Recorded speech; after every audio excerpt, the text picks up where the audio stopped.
Good morning friends, light house में आपका स्वागत है।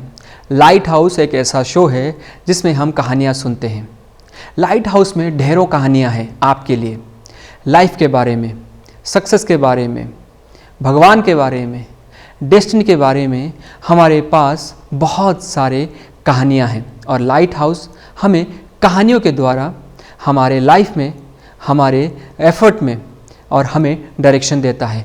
लाइट हाउस समंदर के अंदर कोई जहाज, कोई शिप अगर फंस गया है, भटक गया है, अपनी मंजिल से इधर उधर हो गया है, तो लाइट हाउस हमें डायरेक्शन देता है, हमें किनारे तक ले जाता है। और आज लाइट हाउस में एक कहानी सुनेंगे, कहानी जो हमें बहुत पसंद आती है। कहानियों से हम बहुत कुछ सीखते हैं। कहानी हमारे लिए फ्रेंड का काम करते हैं, कहानी हमारे लिए टीचर, गाइड और वगैरह वगैरह बहुत कुछ हमें कहानी दे देते हैं। और आज हम कहानी में सबसे इम्पॉर्टेंट एलिमेंट को समझने की कोशिश करेंगे। जी हाँ दोस्तों, जिससे हमारे अंदर खुशियाँ आ जाएं, हमें तरक्की मिल जाए। आइए चलते हैं, कहानी की शुरुआत करते हैं। एक बार सिकंदर अपने दरबार में बैठे हुए थे। चारों तरफ जय जयकार हो रहा था। जय सिकंदर, विश्व सम्राट सिकंदर की जय हो, जय हो, जय हो। चारों तरफ नारे गुजरे थे। वहीं दूर एक सेनापति चुपके से बैठे हुए थे। सिकंदर ने उनको देखा, आश्चर्य हुआ और उन्होंने कहा, क्या हुआ, तुम खुश नहीं हो? तुम क्या सोच रहे हो? हाथ जोड़ के सेनापति ने कहा, सम्राट सिकंदर, एक देश अभी बाकी है और वो देश है भारत देश, जिसे हमें जीतना है और वो सबसे शक्तिशाली देश है। सिकंदर को बहुत गुस्सा आया। क्या कहा? सम्राट सिकंदर के सामने चुनौती, चलो हम भारत देश को जीत के सबको दिखा देते हैं कि सम्राट सिकंदर सबसे बड़े योद्धा हैं। उन्होंने आदेश दिया और भारत के लिए वो निकल पड़े। उससे पहले वो रानी के पास गए, राज तिलक के लिए, विजय तिलक के लिए। कहा, मैं जा रहा हूँ भारत देश और मैं भारत देश को जीत के आऊँगा, बताओ तुम्हें कुछ चाहिए? रानी मुस्कुरा के कहते हैं, सम्राट, मैंने सुना है भारत देश में बहुत बड़े बड़े विद्वान, पंडित, संत हैं, आप एक संत को ले आइए। इतनी सी बात, ठीक है मैं ले आता हूँ।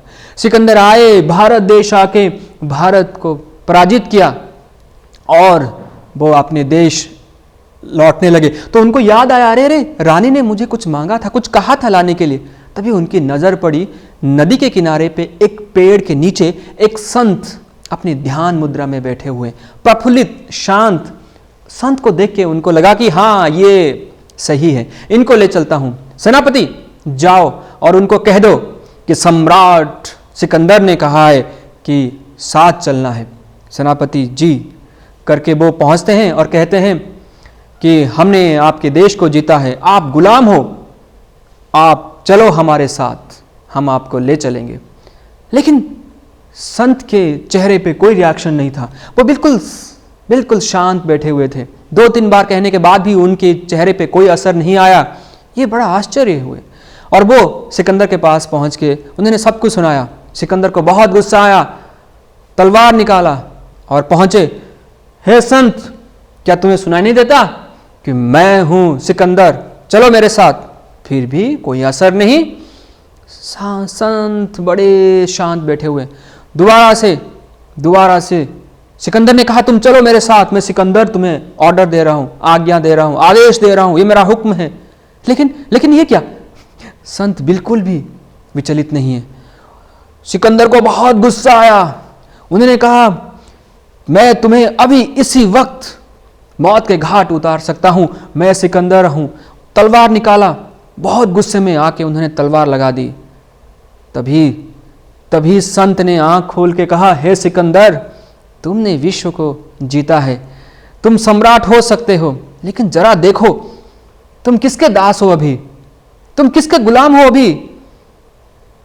तुम तो गुस्से के गुलाम हो, तुम तो क्रोध के गुलाम हो और तुम मुझे जीतने आए हो। तुम्हारे इस क्रोध का मेरे ऊपर कोई असर नहीं है। मैं विचलित नहीं हूं, मैं अशांत नहीं हूं। तुम्हारे इस क्रोध को मैंने अपना गुलाम बना रखा है, वो मेरा गुलाम है, मैं बिल्कुल भी विचलित नहीं हूं। तुम गुलाम हो क्रोध के। तो बताओ कौन मालिक है यहां पे, तुम या मैं? यह सुन के ये सुन के सिकंदर सोच में पड़ जाते हैं, वो घबरा जाते हैं, तलवार नीचे गिर जाती है। वो सोचने में लग जाते हैं ये क्या कह दिया, सच में इनको एक बार भी क्रोध नहीं आया और मेरे अंदर क्रोध ही क्रोध, सच में मैं विश्व विजयी नहीं हूं। हाथ जोड़ के माफी मांग के वो चले जाते हैं। दोस्तों आपने क्या सुना, क्रोध कभी भी हमें सक्सेस नहीं दे सकता, क्रोध कभी भी हमें प्यार नहीं दे सकता, क्रोध कभी भी यानी गुस्सा कभी भी हमें मंजिल तक नहीं पहुंचा सकता। कोई भी अगर यह सोच रहा हो कि गुस्सा करके वो काम को हासिल कर लेगा, वो रिजल्ट पा लेगा, कभी नहीं हो सकता। थोड़ी देर के लिए आप इन्फ्लुएंस कर सकते हो, थोड़ी देर के लिए आप दबाव बना सकते हो, लेकिन दोस्तों वो हमेशा यानी परमानेंट सॉल्यूशन नहीं है, क्योंकि क्रोध को दुश्मन कहा गया है, क्रोध को अग्नि कहा गया है, क्रोध को भूत कहा गया है। गुस्सा करके, अशांत होके आप कभी भी जीत हासिल नहीं कर सकते। दुख, परेशानी, असफलताओं के पीछे कहीं ना कहीं जो कारण है वो है क्रोध, गुस्सा। अगर हम अपने आप से रूठ जाते हैं तो असफलता दूर हो जाती है। यही वजह है मेहनत करने के बाद भी, क्योंकि हम अपने आप से कंप्लेन करते रहते हैं। अगर आप दूसरों पे गुस्सा करोगे तो कभी भी दूसरों का प्यार, कोऑपरेशन नहीं मिलेगा, खुशियां मिलेगी ही नहीं। आपको व्यक्ति यानी वस्तु या कोई भी बात जो परेशान, हम क्या कहते हैं, यही कहते हैं कि गुस्सा आ जाता है, गुस्सा आपने दिलाया तो ये बाहर से कहीं से आ जाता है। जो बाहर से आता है उसे परमानेंट हम कैसे मान ले, हम अंदर अपनी शक्ति को बढ़ाएं। तो जो बाहर से आता है, गुस्सा आ जाता है, गुस्सा दिलाया है मुझे गुस्सा आ जाता है, कहीं से आता है। तो दोस्तों हमें अपना अटेंशन बाहर, व्यक्ति, वस्तु, सिचुएशन से हटा के स्वयं पे रखना होगा, तभी हम गुस्से पे काबू कर सकते हैं या गुस्से को टाटा बाय बाय कर सकते हैं। गुस्सा करके हमें कभी भी कुछ भी हासिल नहीं होगा। तो गुस्से को टाटा बाय बाय करने का एक ही तरीका है, आपके ऊपर अटेंशन, सेल्फ के ऊपर अटेंशन। जितना ध्यान आपको अपने ऊपर होगा उतना आप दूसरों पे यानी दूसरों की बातों से प्रभावित नहीं हो सकते, दूसरों की बातों से आप डगमग नहीं होगे। तो आपको अपना अटेंशन खुद पे आपका फोकस होगा, सेल्फ अटेंशन यानी आप अपने ऊपर मेहनत करें।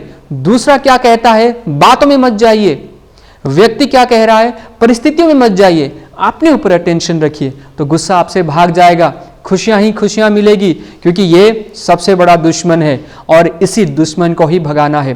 तो लाइट हाउस में आज हमने कहानी सुनी सिकंदर की, और इस कहानी में हमने सुना कि दुश्मन है सबसे बड़ा गुस्सा और हमें इसको हटाना है, इसे बाय बाय करना है। फिर मैं एक बार कहानी में आपके साथ आऊँगा, आपको कहानी के थ्रू कुछ समझाने, कुछ बताने की कोशिश करूँगा। यूं ही देखते रहिए लाइट हाउस, फिर मिलूँगा, तब तक अपना ख्याल रखिए। Be happy.